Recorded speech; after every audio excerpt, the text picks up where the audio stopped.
Full of Fame here, about to show you how I did this effect here.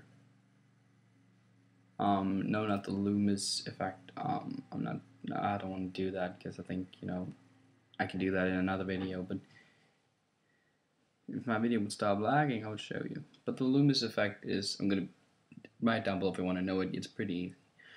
But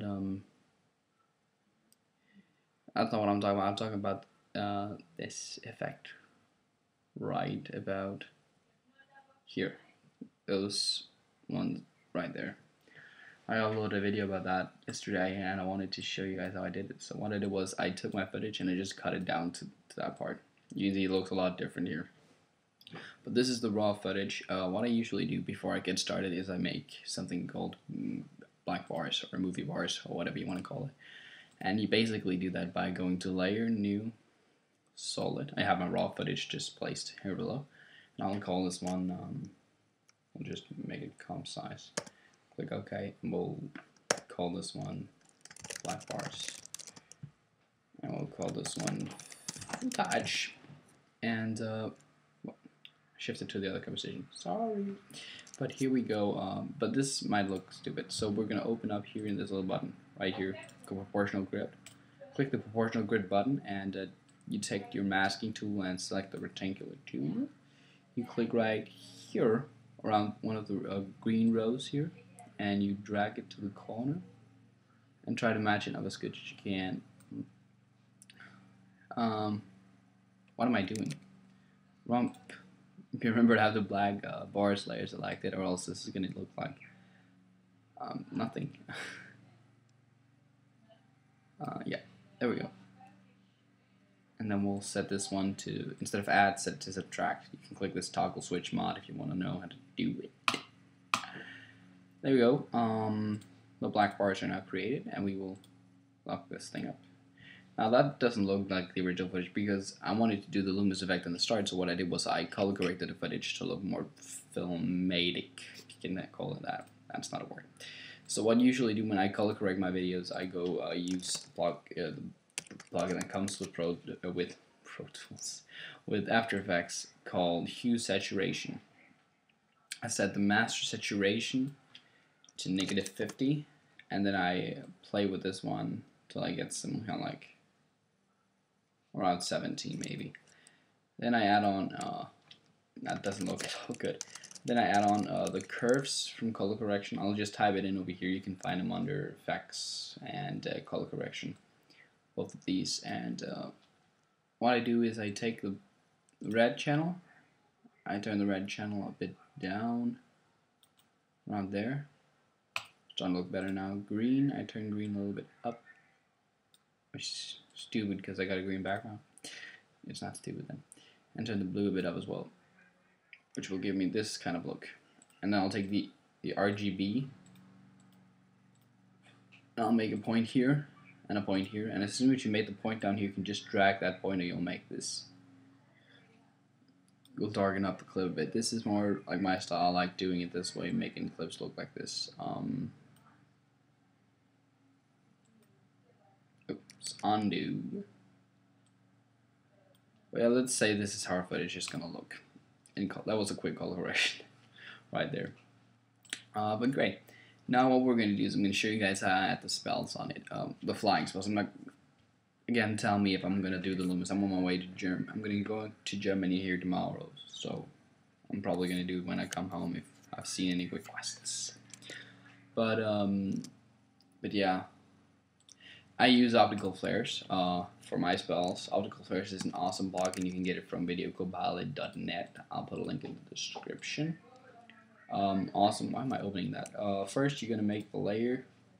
Click the window, layer, new, adjustment layer. I'll put a link to the description where you can find optical flares. It's an awesome plugin, and I use it almost all my videos. I will call this one Spill. You might think it's a lot of money to pay for just one lens flare. I thought that as well when I started out using this plugin, but there's this little button up here that says options. You could also just use the lens flare. There's a built-in lens flare in After Effects that you can use, and it works just fine. But I like this one a lot better because I have so many choices. Look here, I have 50 custom objects, 20 lights, 90 motion graphics, 23 natural flares, and pro presets there's 50, and there's pro presets 2 is also 50. So what we're gonna do is I have 3 spells in here, so let's say I can look around and see what I want, because there's a lot of cool ones in here.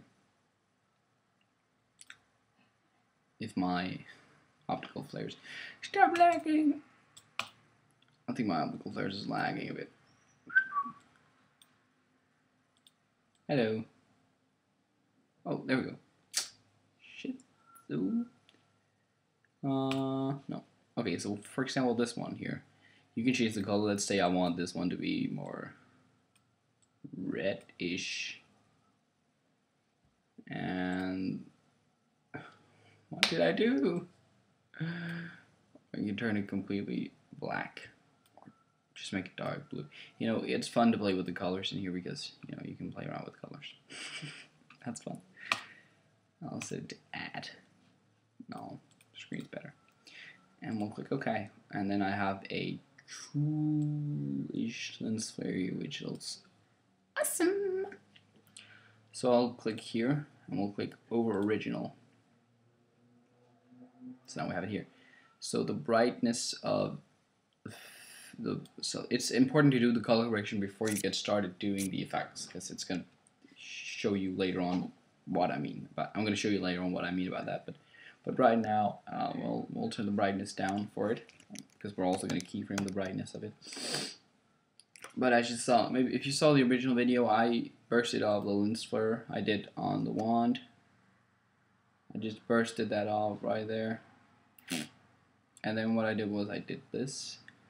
I swung my wand up in the air like around, but now you can see my black bars are, remember I have the spells on the black bars, my black bars were blocking my spell. So what do? I remove the black bars for a second by clicking the little eye icon over here. And around here I want my lens spell to start, so I'll drag this to here and I will click the position.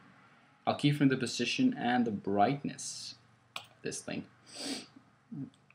And you could track the wand tip if you have a really good camera, but I had some shaky footage, not shaky footage, but I have some problems. You could track the wand tip if you want, but I swung my wand a little too fast. So, but now as you can see, I move 1 frame forward by pressing the command and arrow to the right. And I know this looks stupid, but it'll look good in the end, and I'll keyframe it to follow my wand tip. Because I can't really see the wand right now, so it does not really matter. Where my eye think it is, that's where it is. And then there, I'm going to have it fly out of frame.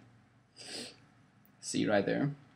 That's how you do it. I could have keyframed the, you know, see now I've keyframed the position of it. And here we're going to start, so, shit, I'm not on footage. Stop it. Click optical flares again, sorry. And you move 1 frame here. Second frame here, next frame, and around here I want it to turn to the brightness to 200. Sorry, 100. And then I'll move here as it flies out of frame. I'll now set it to, wait, I'll go 1 frame backwards here. You can open up a little arrow here.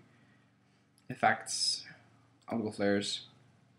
You can see the keyframing here. I'll go here, also keyframe right here. I'll go 2 frames forward and I'll set it to 0. And that is how I made the effects. Basically, that may not look as good for you because it's not done yet. But see here, Scheiße. That's where the first spell came in. But a cool thing you can do, what I usually do when I make these effects, is I add some, you know, some room to it and make some lightning, because you know it's a strong light and you need to have some light fall in the background and on my character. So all you do is you go here, you press Command D. I'm using Mac, you can use whatever, and we'll name this one light. So what you do is you, when the spell comes on, let's say that's around, let's just keyframe the brightness of this as you keyframe the brightness of this, I don't know what it. And you'll set the mode here to add, and now they may look stupid, right? But we're going to keyframe the opacity the same way we keyframe the the brightness on the lens flare. So what we're going to do is we're going to move forward 2, 3, 4, 100, and we'll turn this. Oh yeah, was here right? It was here. We'll turn the opacity 100, and we'll swing the 1, 2. Set a keyframe here. 2, and we'll turn this to 0. And what we have here is a background light. You could just mask around, you know, my character and say this part of me needs to be covered up because that's the part where the light was, or the walls. But I like a lot better when it's the whole environment that got light up. Depends on where I am. Right now I'm just in my room in this footage. If it was on a big field, I don't know, I would maybe do it a different way. I don't know. But in slow motion here, because my render sucks on video, this is kind of what it looks like. And the cool thing, you can change this as you want. The black bars on looks even cooler. Yeah, there's some of it that's not in there, but who matters? And, you know, if I wanted to change the spell, I can just do that. There's tons of different spells. Lens flares. Spells. There's tons of different lens flares, and they all could look awesome as a Harry Potter spell. You know, you can design your own also, which I think is one of the awesome things about this plugin. You can design your very own spell, or if that's what you're going to use it for, or lens flare, whatever, you know. And I am so happy for having this plugin. I use it all the time, and it's so worth getting it. So go get it. Go get it, for God's sake. Go get it. Well, let's just check and let's see if there's anything else I would like to have. Another spell maybe. Light is one of my favorites for doing spells because there are some pretty cool ones in here. Actually, I think I used one of these. This one, Blue Spark, I used for the Loomis effect I did. Let's say I want to change it to Beam, or this one is also really one of my favorites. You know, you can see this has another color, and you can see it also colors the background, which is one of the cool things about this plugin. It also colors the background. I just like to add a little bit more to it. This one is also really cool. But you know, I don't know if you got a little too much trying to get up to 100 here. I don't know. You know, the opacity of the light, but you know, you can play around with it. But you know, I like it a lot like this. See? I think it looks cool. But that's your decision. You've now learned to color correct, add movie bars, and do some cool Harry Potter effects. But now you can play around with them and make your own spells. I'm gonna make a Harry Potter-ish short movie soon if I get the time for it.